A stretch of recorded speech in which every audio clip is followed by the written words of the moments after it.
마지막으로 자랑스러운 국민의힘의 후보 김문수 후보님의 말씀을 듣겠습니다.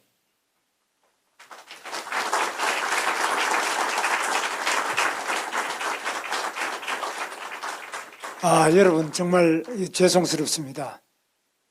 오늘 이재명 우리 대통령 취임 시간을 보면서 제가 정말 너무나 큰 역사적인 죄를 지었다 이런 생각을 많이 하고 있습니다. 제가 그 뜻을 담아서 우선 국민 여러분들께 또 우리 당원 동지 여러분들께 큰 절로 사죄의 절을 올리겠습니다.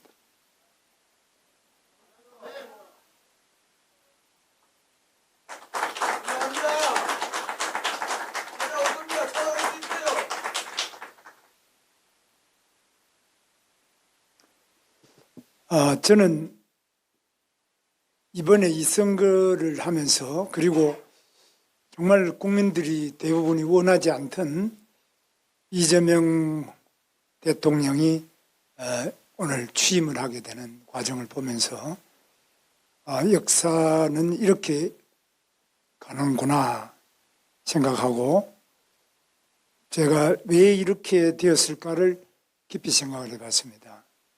첫째는 우리 당이 지금 민주주의에 대한 기본적인 이해와 신념, 그것을 지키기 위한 투철한 사명이 없기 때문이라고 생각합니다. 그것이 바로 계엄이라는 상상할 수 없는 일로 나타났습니다. 저는 지금 이 시대에 계엄이 왜 필요했는지, 그것이 무슨 결과를 가져왔는지 이미 다 판명이 났습니다. 그런데 그걸 우리 당이 그 계엄을 했던 우리 대통령을 뽑았고 또 우리 대통령의 뜻이 당에 많이 일방적으로 많이 관철된 것에 대해서 깊은 자성이 필요하다고 봅니다. 앞으로 절대로 이런 식의 계엄은 다시는 있어서는 안 된다. 그 뭐 어느 당이 뭐라 그런다 이런 것이 아니라 우리 스스로도 이건 아니다. 정치라는 것은 목표도 중요하지만 그 수단이 매우 중요한데 전혀 적절치 않은 수단을 이렇게 쓰게 되도록 우리가 그냥 말릴 수 없었던 거. 또 그것을 제어하는 힘이 우리 내부에 없었다는 점에 대해서 매우 큰 문제가 있다고 저는 생각합니다. 그래서 민주주의의 가장 기본이 되는 것에 대해서는 양보할 수 없고 타협할 수 없고 단호한 거부와 또 때로는 단호한 그 수단의 선택이 필요한데 이 부분이 가장 큰 문제라고 생각합니다. 두 번째는 우리 당이 당내 민주주의가 무너졌다고 생각합니다.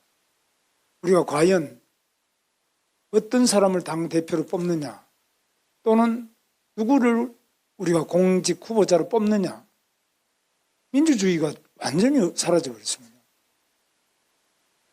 삼척동자가 보더라도 말이 안 되는 방식으로 우리가 공직 후보를 뽑지 않았는지 또는 당대표나 모든 것도 이게 당이 과연 민주주의가 살아있는 당이냐 민주주의는 아직 숨을 못 쉬는 당이냐 이런 점에서 깊은 성찰과 개혁이 필요하다고 저는 생각합니다. 두 번째로 우리 경제와 민생에 대한 우리 당의 투철하고 확고한 자기 역할이 필요한데 이 부분이 지금 사실 민주당이 이제 경제는 민주당이다 이런 이야기를 하는데 뭐 있을 수 없는 이런 포스터가 의원회관에 붙어 있는 거 보고 저는 굉장히 놀랐는데 그동안에 제가 당을 알기로는 경제는 당연히 국민의힘이다. 아주 뭐 너무나 분명한 구호였는데 지금은 과연 국민의힘이 경제를 제대로 하느냐? 민생이라면 국민의힘 아니냐? 딴 거는 몰라도.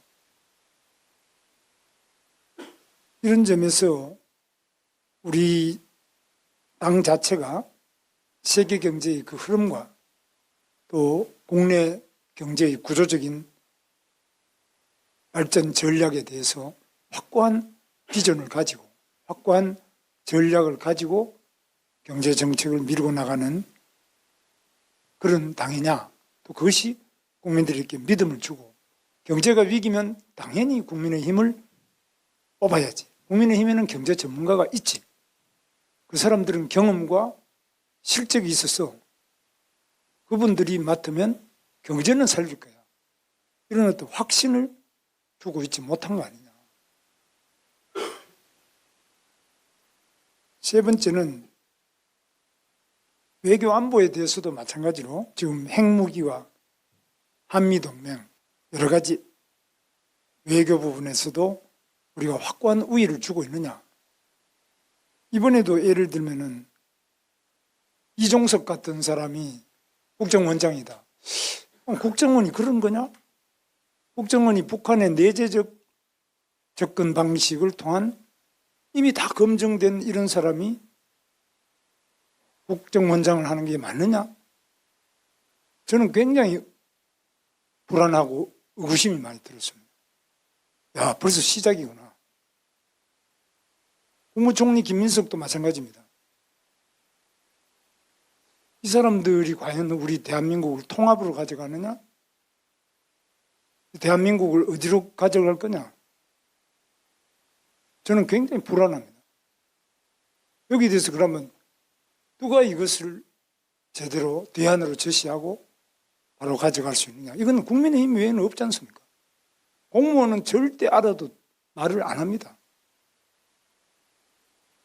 결국 남은 게 기업도 말 안 하고 공무원도 말 안 하고, 그렇다고 뭐 사법부에서 말하겠습니까?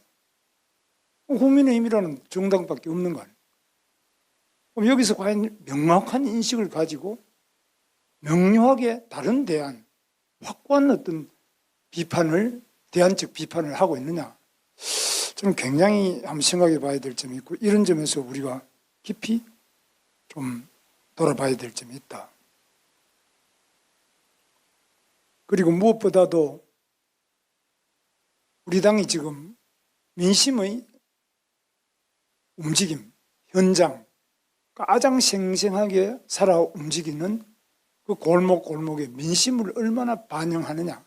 그 민심을 반영할 수 있는 그 시스템 자체가 구의원부터 시도의원 또는 시장 군수 구청장, 시도지사, 또 당의 국회의원님들, 이렇게 이게 쫙 시스템으로 구축되어 있느냐. 그런 점에서 굉장히 깊이 생각해 봐야 될 점이 있다고. 저는 그게 굉장히 약하고 동떨어진, 현장과 밀착하지 않고 동떨어진 점이 있다. 이런 것들이 이제 선거 결과로 나타나는 거라고 저는 생각합니다.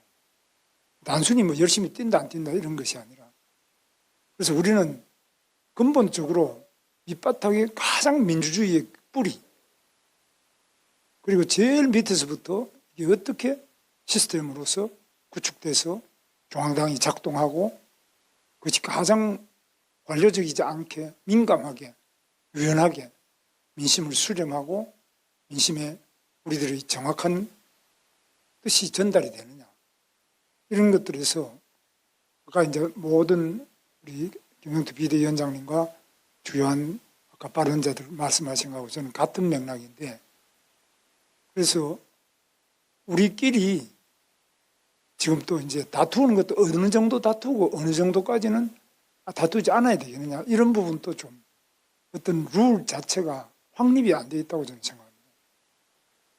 아무리 부부간에도 서로 다투지 않습니까? 그러나 다투어야 될 때가 있고 또는 다투지 말아야 될 때도 있고, 의견 차이를 어떻게 하냐, 이런 부분에서 좀 더 민주적이고 허심탄회한 우리 나름대로의 룰이 있어야 되지 않느냐. 당내에서 서로 간에 당원 내부의 동지들 사이의 문제와 그렇지 않고 지금 선거라는, 그것도 대선이라는 큰 일전을 해야 될 이런 상태에서 그걸 어떻게 원만하게 잘 가져가느냐, 이런 부분이 저는 굉장히 아쉽게 생각합니다. 저는 뭐 여러 가지 말씀을 드리지만 결론은 제가 패장으로서 할 말도 없고, 정말 송구스럽고 이 자리에 계시는 분들 제가 볼 때는 민주당 그 어떤 분보다도 개인적으로 탁월하고 훌륭한 분들이 많이 계시는데 제가 되었더라면 국무총리는 저 사람보다는 우리 당에 있는 누가 더 좋은데 그런 생각을 제가 많이 해보는데 그러나 제 부족함으로 많은 기회를 놓치게 되고 국민들이 그로 인하여 고통받고 또 앞으로 상처받을 국민들을 생각하면 정말 송구스러운 마음 금할 수가 없습니다. 다시 한번 저희 부족함으로 이러한 패배를 안겨드린 부분에 대해서 용서해 주시고 다시 한번 이 절망하는 우리 국민들에게 우리 모두가 심기일전해서 대한민국에 그래도 희망이 있다. 비록 우리가 패했지만은 희망이 있는 대한민국이라는 것은 국민의힘이 있기 때문에 국민의힘의 목소리가 있기 때문에 국민의힘의 여러 우리 지도자들이 계시기 때문에 우리 국민에게 그래도 정치의 희망, 나라의 희망, 경제의 희망, 민생의 희망이 있다는 그 마지막 희망이 될 수 있기를 기대하면서 저는 다시 한번 우리 당원 동지 여러분과 또 국민 여러분에게 깊은 사죄의 말씀을 드립니다. 감사합니다.